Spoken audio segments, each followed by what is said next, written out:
السلام علیکم۔ یہ بات ہے کوئی حضور صلی اللہ علیہ وسلم کے بعد کے زمانے کی کہ ایک جنگ کے موقع پر مسلمان اور کفار آپس میں نبرد آزما تھے۔ جنگ کا ماحول تھا اور کافروں نے ایک قلعے کے اندر پناہ لے لی تھی۔ قلعہ بڑا مضبوط تھا۔ مسلمانوں نے قلعے کا محاصرہ کیا، لیکن کوئی شکل نہیں نظر آ رہی تھی کہ کس طرح سے قلعے کو فتح کیا جائے۔ اگر مسلمان سامنے سے حملہ کرتے اور قلعے پر چڑھنے کی کوشش کرتے تھے تو اوپر سے قلعے کے اوپر سے تیر انداز ان پر تیر برساتے۔ اسی حال میں کئی دن ہو گئے تو ایک فوج کے ایک ساتھی نے کہا اپنے لشکر کے سپہ سالار سے کہ مجھے اجازت دیں، کیونکہ حضور صلی اللہ علیہ وسلم کی سنت ہے کہ وہ مہینے کے 3 روزے رکھا کرتے تھے، تو میں بھی اس سنت کو پورا کرنا چاہتا ہوں۔ 14، 15، 13، 14، 15 یہ 3 مہینے کے 3 جو تاریخیں ہیں 13، 14، 15 کی، آپ صلی اللہ علیہ وسلم اکثر اس کے نفل روزے رکھا کرتے تھے۔ چنانچہ ایسے ہی ہوا۔ اس ساتھی نے جو مطبخ، جس کو کچن کہتے ہیں یا باورچی کہتے ہیں، اس سے کہا کہ بھائی میں صبح سحری کروں گا، میرے لیے تم جو ہے وہ کچھ کھانا رکھ دینا، روٹی رکھ دینا۔ تو اس نے کہا کہ ٹھیک ہے۔ اب یہ ساتھی انہوں نے رات کو جو ہے وہ نفل پڑھے اور جب کھانے کے لیے اپنی کچن میں پہنچے تو وہاں روٹی نہیں تھی۔ اب کچن کیا، وہ تو ایک خیمے ہوتے تھے، اس کے بھی خیمے نما، کوئی دروازہ نہیں، اس میں کچھ نہیں۔ تو اس میں جا کر کے دیکھا کہ روٹی نہیں تھی، تو انہوں نے بغیر سحری کے روزہ رکھ لیا۔ اب 14 تاریخ کا روزہ بھی رکھنا تھا، تو صبح پوچھا باورچی سے کہ آپ نے میرے لیے روٹی نہیں رکھی تھی؟ انہوں نے کہا کہ میں نے تو رکھی تھی۔ تو کہا کہ پھر کس نے لی؟ کچھ پتہ نہیں۔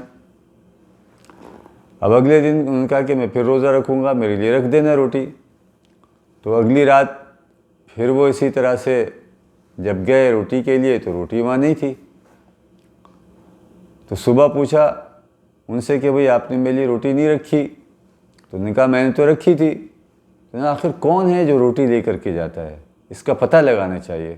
اچھا آج آپ پھر میرے لیے تیسرا روزہ میں نے رکھنا ہے، تو آج پھر آپ میرے لیے روٹی رکھ دینا۔ تو انہوں نے کہا کہ ٹھیک ہے۔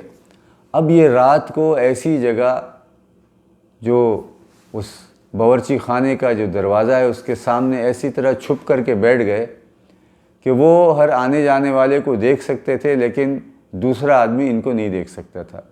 انہوں نے کہا کہ آج میں پتہ لگاؤں گا کہ کون آتا ہے اور یہ روٹی لے کر جاتا ہے۔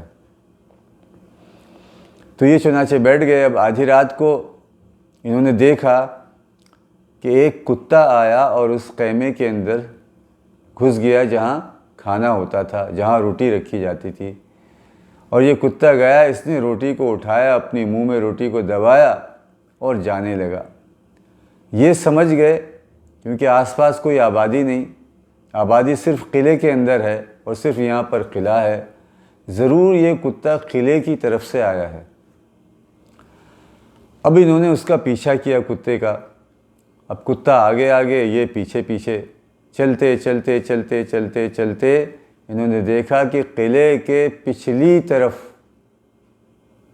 طرف جہاں سے جو وہ سیوریج کا پانی آتا ہے، یعنی جو گندا پانی پیچھے آتا ہے، وہاں ایک سوراخ بنا ہوا ہے جہاں سے نکاسی کے لیے جو ہے وہ جو گندا پانی ہوتا ہے، استعمال شدہ پانی، وہ باہر آ رہا ہے۔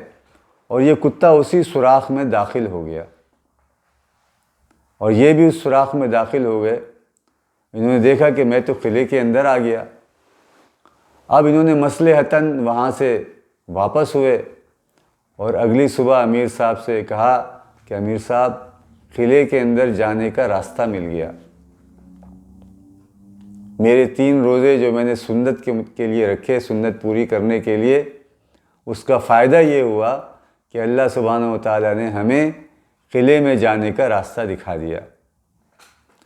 اب آپ یہ کریں اسٹریٹجی بنائی گئی کہ کس طرح سے وہاں جانا چاہیے۔ انہوں نے کہا کہ مجھے 10 آدمی دے دیں آپ میرے ساتھ، میں پیچھے سے اس سوراخ سے اندر جاتا ہوں، اور اندر جانے کے بعد ہم کسی طرح سے آپ آگے دروازے کے آگے فوج کو تیار رکھنا، ہم رات کو حملہ کریں گے، رات کو جائیں گے، اور جانے کے بعد جو ہے وہ کسی طرح سے ہم بڑے دروازے پر پہنچ جائیں گے، اور اس بڑے دروازے کو ہم کھولنے کی کوشش کریں گے۔ جیسے ہی دروازہ کھلے گا آپ کی فوج اندر سے اس قلعے پر حملہ کر دے گی۔ چنانچہ ایسا ہی ہوا، یہ 10 آدمیوں کو لے کر اس راستے سے، پچھلے راستے سے اندر گئے، اور اندر جانے کے بعد یہ سب چھپتے چھپاتے وہاں انہیں جانا تھا بڑے دروازے کی طرف، اور کہا کہ کسی طرح سے بھی وہاں پہنچنا ہے۔ اب جاتے ہی اندر جو ہے جو اس جماعت کا امیر تھا، اس نے ایک نعرہ لگایا، اللہ اکبر کر کے۔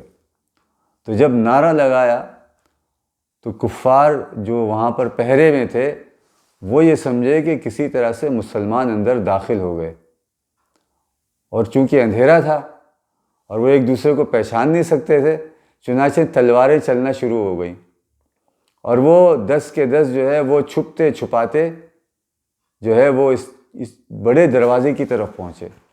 تلواریں چلنا شروع ہوئیں، آپس میں کفار ایک دوسرے کو مارتے رہے، اور یہ بڑے دروازے پر پہنچ کر، کیونکہ دروازہ بڑا وزنی تھا، تو 10 آدمیوں نے مل کر جب دروازے کو کھولا تو اندر سے مسلمانوں کی فوج نے حملہ کیا، اور اس طرح سے پورا قلعہ فتح ہو گیا۔ صبح ہونے سے پہلے پہلے انہوں نے اس پورے قلعے کو فتح کر لیا۔ تو دوستو دیکھو، یہ ہے سنت کے فائدے۔ اگر آدمی سنت پر عمل کرے تو اللہ تعالیٰ اس کے لیے راستے کھول دیتا ہے۔ اس لیے حضور صلی اللہ علیہ وسلم کی سنتوں پر حضرات صحابہ اکرام اور تابعین، تبع تابعین اور بزرگان دین 100% عمل کرتے تھے، کیونکہ انہیں پتہ تھا کہ سنت پر عمل کرنے ہی سے ہماری دنیا اور آخرت کی کامیابی ہے۔ اللہ تعالیٰ ہمیں بھی عمل کی توفیق عطا فرمائے۔ السلام علیکم ورحمۃ اللہ۔